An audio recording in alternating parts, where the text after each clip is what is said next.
Recall that on Tuesday, August the 29th, 2017, I was in Edo State to commission the BUA cement, the Obu plant in Okwela. At that time, the chairman of BUA disclosed that the Sokoto factory would be ready in 2018. And it is gratifying indeed that it is done and ready just as planned and even ahead of schedule.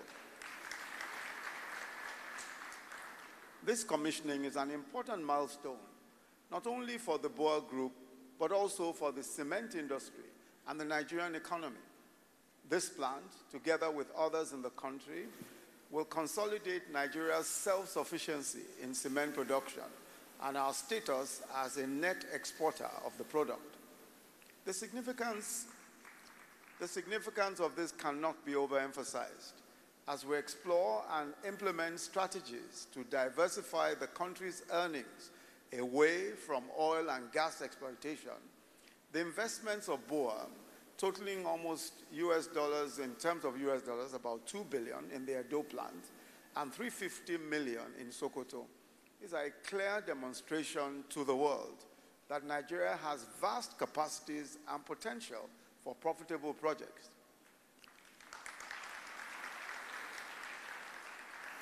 After so many years of inadequate attention to national infrastructural development, the next few years will be defining for infrastructure development in Nigeria.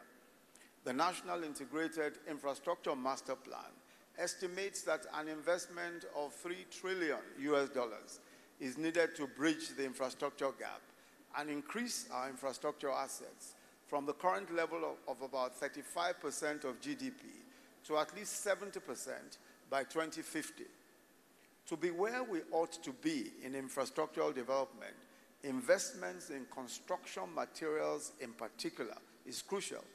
Cement is, of course, literally the building block for much of the infrastructure that we need in Nigeria today, from housing to roads to bridges to dams, etc. Currently, Nigeria produces over 40 million metric tons of cement annually, more cement than any other country in Africa. Indeed, when put together, several countries in Africa put together will still produce more cement. Nigeria's huge market size, our high urbanization rate of 3.5%, and even now, low per capita cement consumption of about 125 kg, and an estimated housing deficit of 17 million.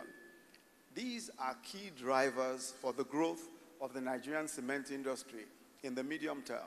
We have plenty of capacity to consume cement locally. As mentioned earlier, two issues I believe will require attention. The first is the price of cement. It surely can be cheaper. I know the standard arguments, power, transportation costs, etc.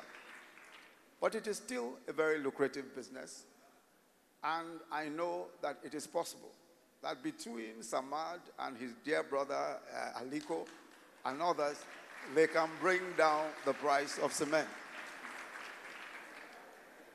The second is concrete roads. The second issue is concrete roads. We can change the narrative on road construction dramatically if we think through using concrete for road building in Nigeria. Already, a few projects have demonstrated the viability. With our current capacity in cement production and the effective control of producers over the price, it is possible as a matter of national interest to begin a program of building our roads with concrete. The possibility of building cheaper and better roads is one which I'd like to throw to all of our cement producers. You can revolutionize road construction in Nigeria.